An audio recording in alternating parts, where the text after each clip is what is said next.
So a few things to remember when running your Oki is you want to make sure you mask your movement. If you run too deeply into the opponent on their wake up, they can do things like say, oh, this guy's running right into my face, I'm going to throw him. Or I'm going to DP because he's definitely in range. DPRC in this game. Faust doesn't really have good movement options to avoid a DP once he's in range of it.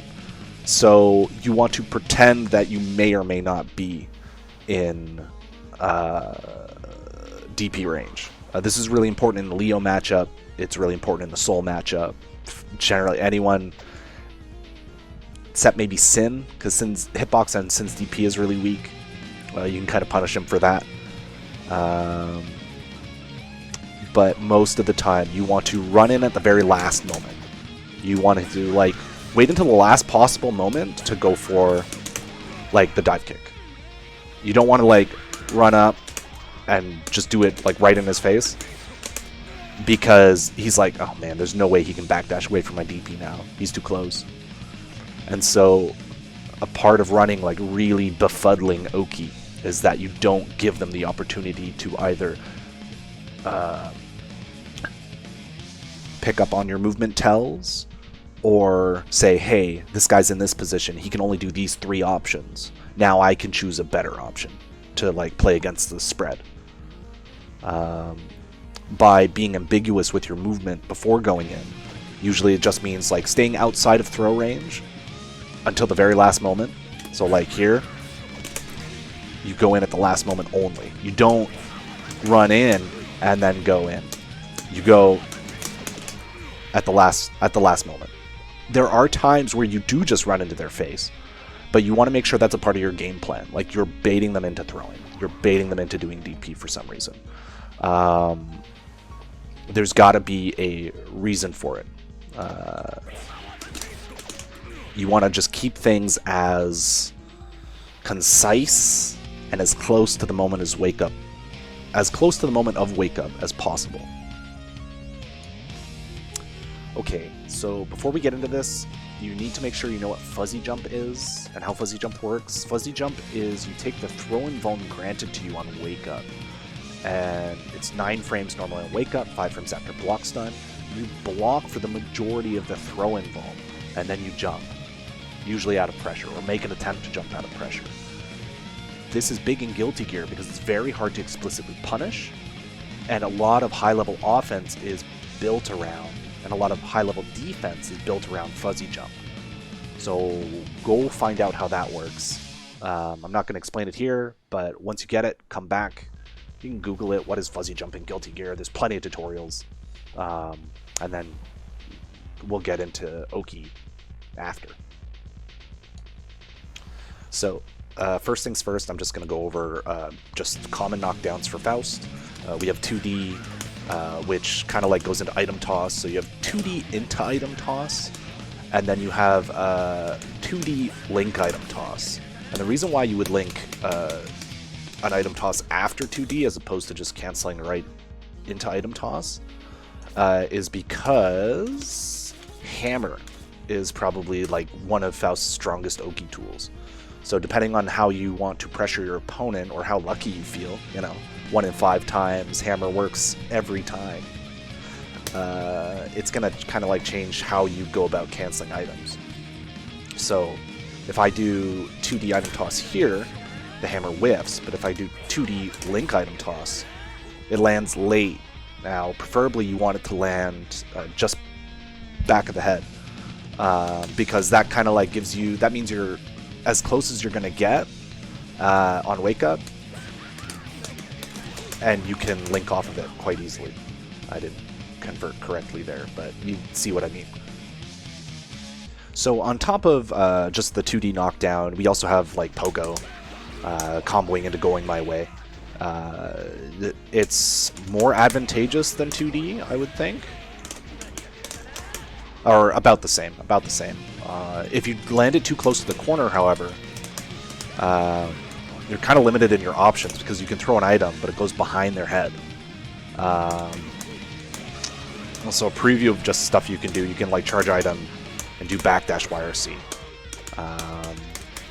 And it's just like, that's really all you can do in the corner in a situation like this. And you can combo from there. You can combo into K-Flower on fatter characters like Soul Slayer. Yeah. So just because you're in the corner, you get a knockdown off of going my way in the corner, doesn't mean you can't run itemless Oki. You still have dive kick on their wake up. You still have just like deep 2K, all this other stuff. Like all the tools there are there, but you're not getting item Oki without spending the wires. And the last option on knockdown is Metagiri. So Metagiri, unfortunately, is really slow. It's hella slow. It is, technically, you need them to not do anything for 14 frames. If they get a button out before frame 14 after wake up, it's going to get beat. Because this thing only activates if they're outside of throw-in vuln. So it's actually much stronger after like a block normal. Because the throw-in vuln window is smaller. But to do it raw on wake up is sometimes called for depending on the opponent.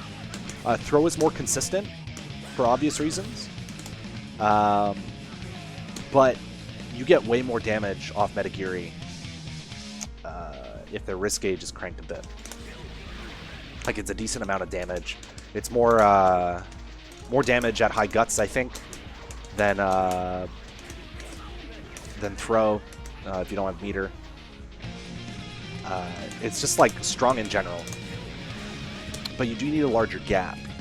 So the reason why I brought this up last is because it kind of ties in with the rest of the options. If you convince your opponent that jumping is a bad idea because you're doing lots of deep 2K, and you convince them that pressing buttons was a bad idea because you're doing lots of dive kick, maybe they're hedging their bets now and just doing FD, because FD kind of like shuts down offense after both of those options. Suddenly Metagiri starts looking a lot nicer. Metagiri and throw specifically, depending on, you know, whether or not you can squeeze in the Metagiri. I'd say Metagiri is more or less interchangeable with throw, but throw is... It depends what you want. This is more damage. More damage, and I think it's more meter, actually. You get a lot of meter on the last hit, actually, now that I look at it. That compared to throw, which gives you no meter. So, if you do lots of these on their wake up, you're going to beat up their throw OS. And if you do lots of these on their wake up, or even like the unthrowable 2K, they're going to be looking to FD and react to the new situation, because it's like they're like, oh well, if I FD either of these options, if I see either of these options, I'm out, I'm free. But that's when you just do this and you just run in and do that instead. And that's where Metagiri kind of resets their fear, because now they're scared of Metagiri. Now they want to jump, they want to press buttons, they want to stop both of those things from... They want to stop Metagiri or throw from working. Yeah. So what I want to talk about now is just like what each option scares your opponent into doing. Like what if they're more scared of an option you do, they're going to adjust and try to beat it. If they try to beat it, what are the options you should be thinking about to beat their adjustment? So if you follow that circle of logic, dive kick and 2K, when used in conjunction, makes Metagiri stronger. Dive kick, done late, makes backdash less likely to occur. So late dive kick, meaty dive kick, and 2K in conjunction will shackle backdash, shackle fuzzy jump, shackle wake up buttons. You're training them to be thrown. They're a thinking human being, unless they play like, you know, Leo or something, they are going to take into consideration the risk reward that you've presented them, and they're going to choose to block. And so you punish them for that by throwing them after you've done all that. You don't throw because you wanted to throw. You threw because they're scared of all the things that cause them to get hit by throw. Alright, so that all being said, I'm just going to go through the wake up options and kind of talk about what they beat and what they push your opponent to do. And it's important to think about it in terms of, I'd say, normally I talk about player fear, is the more fearful your opponent is of a particular option, the more they're expecting it, and the more likely they are to play around it or try to punish it. So whenever you land something on your opponent, if you have a general understanding of kind of what they know and how they play Guilty Gear and the options they have on deck in their hand, and it changes from high level player to low level player, you can hit them with something, analyze what they might be fearful of, or if they're not fearful. Some players don't scare at all. Chris Hu famously talks about, he knows scare. I think he's talking about Daigo or something.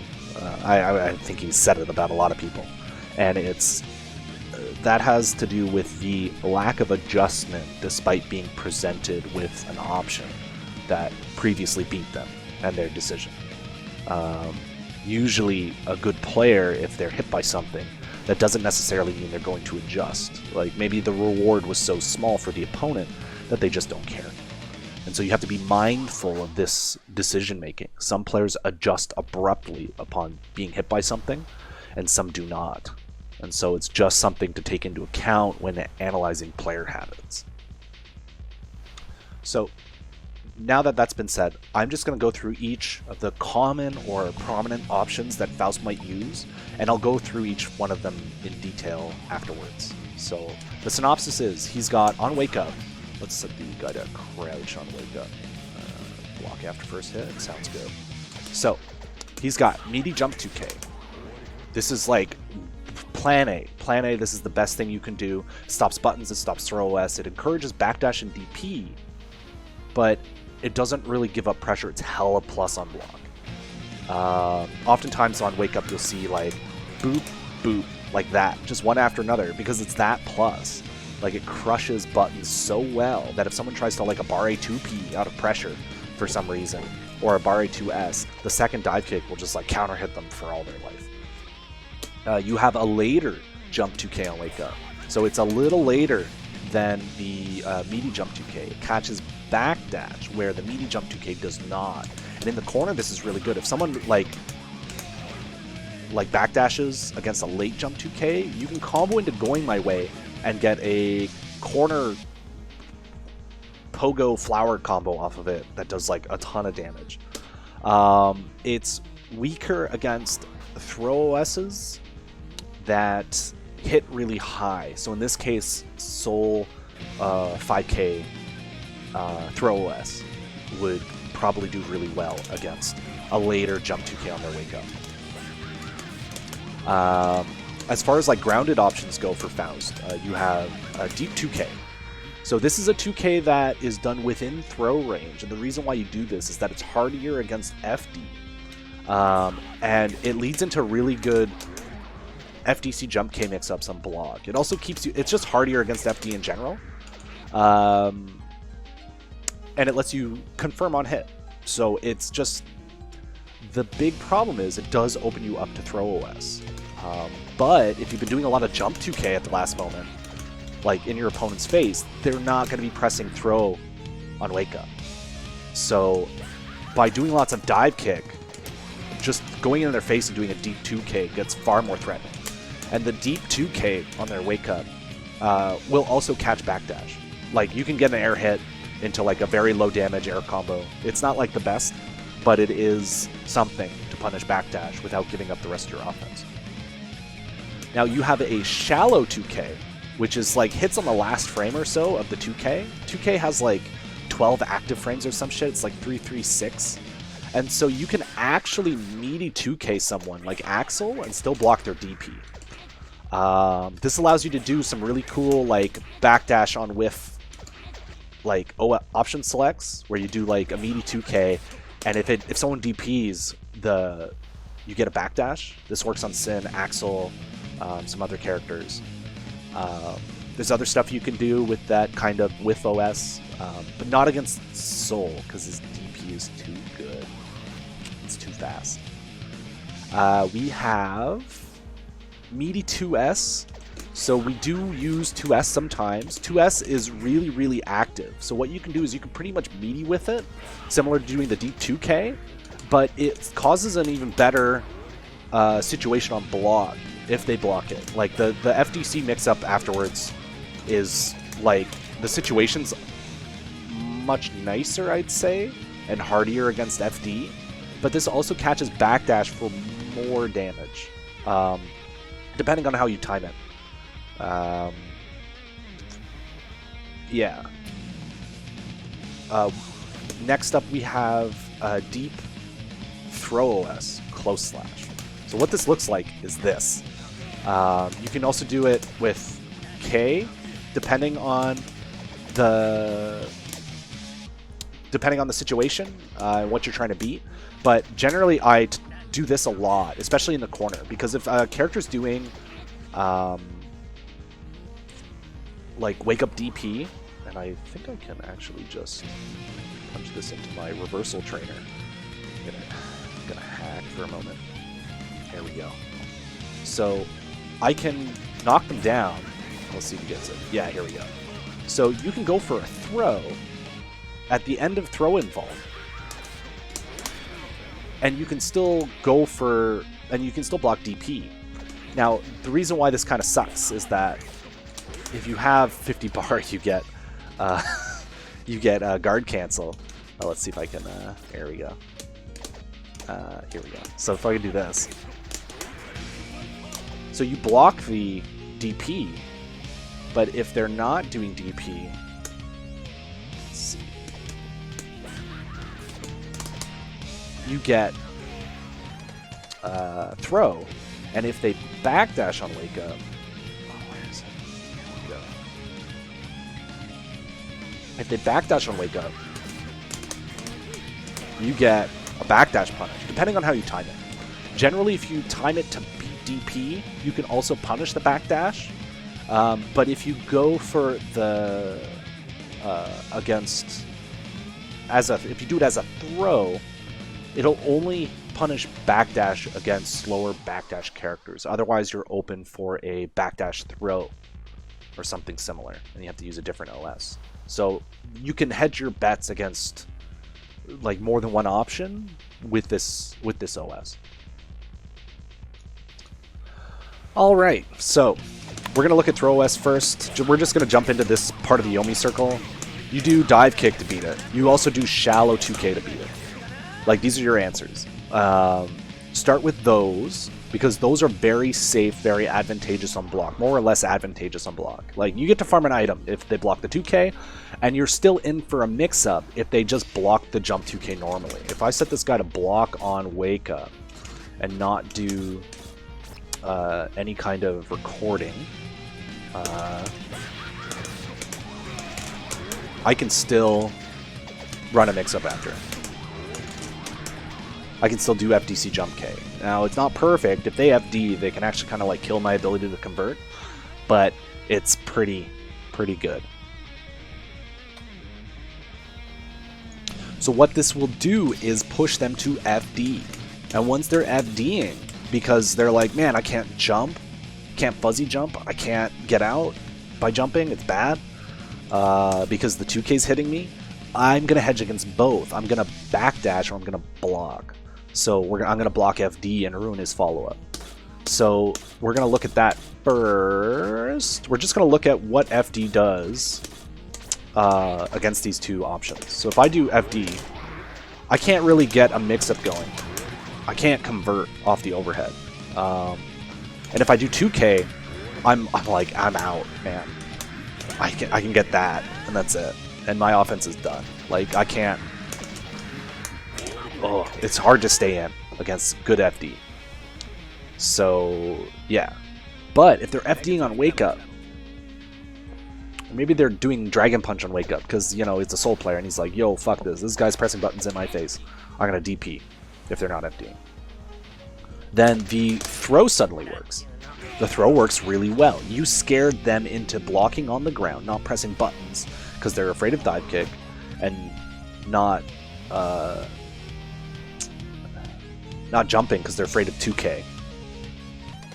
Suddenly, throw is really, really, really strong.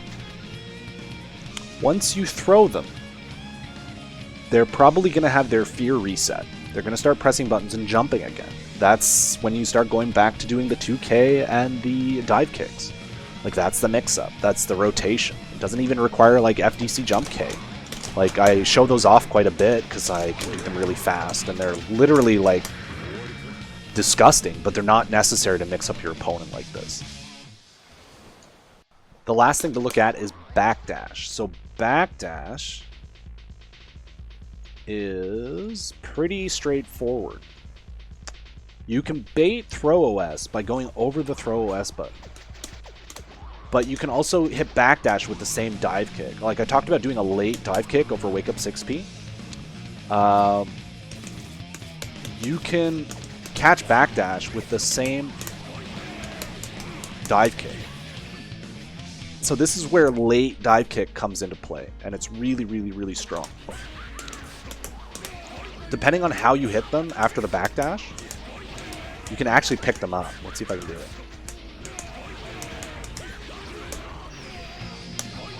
So I think that was a punish. It's hard to tell with this recording. Yeah, some characters you will actually get a full like corner conversion off the wall splat, like into 2H and stuff. But yeah, that's catching backdash. You can also catch backdash by knocking them down and sniping them with the 6H. And you can go into a combo from there. Very, very, very strong. So these delayed 6Hs are just like it's a level 4 move. The item toss you get if they decide to block is still really, really strong. You can also do deep delayed buttons. So like sometimes I'll do a deep 5P to catch, or a deep 2S, like the one I mentioned earlier. You can actually like combo that in some cases. If you get, it's hard though. You know what? You might actually be able to react to that. But it's just like, and if they decide to not do the wake up backdash, like you knock them down, you get to go into a mix up afterwards. So, like, depending on whether or not they FD on wake up, whether or not they're backdashing, whether or not they're jumping, fuzzy jumping, or whatever, like the deep 2S might work a lot better than it would like 2K on wake up. Yeah. But yeah, so after someone blocks, you can just like go into like item toss. And that's fine. Like, that's okay. If you have FDC down, though, suddenly you get to mix up off your 2S and your 2K.